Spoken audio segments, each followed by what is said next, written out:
Almost 4.5 years ago, Indian and Chinese troops clashed violently at the Galwan Valley in Ladakh. Remember, it resulted in the first fatal confrontation between the two countries along their disputed border since the year 1975.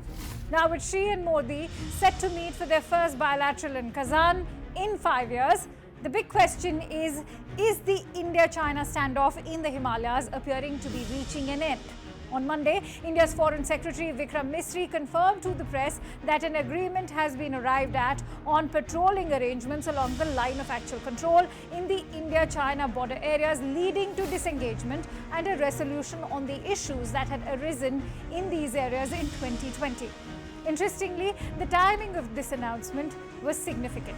It came just a day before the Indian Prime Minister left for Russia to attend the BRICS meeting. It should be noted that Modi-Xi bilateral will be the first structured discussion between the two leaders in 5 years.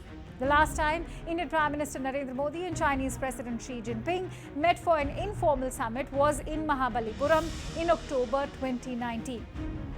So much so that Modi and Xi, who had met around 18 times prior to the 2020 Galwan clashes, spoke to each other only twice, and also very briefly in the years thereafter, on the sidelines of the G20 summit in Indonesia back in the year 2022 and at the BRICS summit in South Africa in 2023. In fact, Xi Jinping did not attend the G20 summit India hosted in New Delhi last year.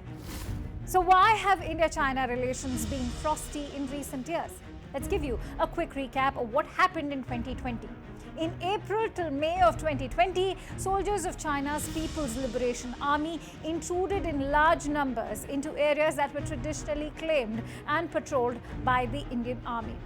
Then, on the night of June 14 and 15, bloody clashes erupted between Indian and Chinese soldiers at Galwan Valley.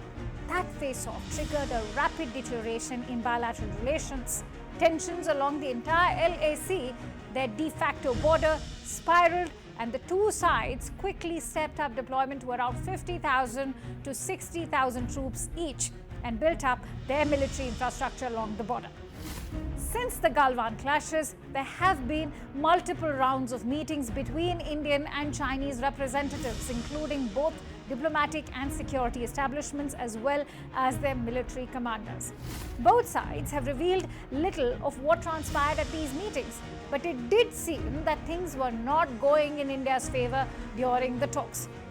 Not only had Chinese troops prevented Indian soldiers from patrolling areas of the LAC that both sides claimed and patrolled by mutual consent, but also India was losing territory to the Chinese at the talks table as it had agreed to the creation of a no patrolling buffer zone at friction points, which were largely in what India claims to be its own territory. Importantly, while India and China did reach some kind of a resolution, albeit a flawed one based on questionable buffer zones at friction points at Galwan Valley, the north and south banks of Pangong Tso and Gogra Hot Springs, the Chinese were unwilling to discuss friction points at Depsang Plains and Demchok, which they insist were legacy issues dating much back or prior to the year 2020. Why so? Because they go back to 2013. And do not pertain to the April to May 2020 situation in Ladakh. Now, on Monday, India's Foreign Secretary Vikram Misri had said that the sides had reached an agreement on the issues that had arisen in the areas in 2020. Interestingly, he did not reveal whether it covered all friction points, including Depsang Plains and Demchok. More importantly, hours after Misri's announcement, India's Minister for External Affairs, Dr. S. Jaishankar, confirmed the news, saying that India and China have gone back to the situation in 2020 and that the disengagement process with China has been completed, meaning India will be able to do patrolling again. What would be interesting to know is whether or not China is accommodating on Depsang and Demchok as well. That would indicate a resolution of the Sino-India territorial dispute in eastern Ladakh. All eyes are now on Kazan. Will the frosty India-China relations of the past 4.5 years thaw by meaningful talks and ease tensions along their icy frontier?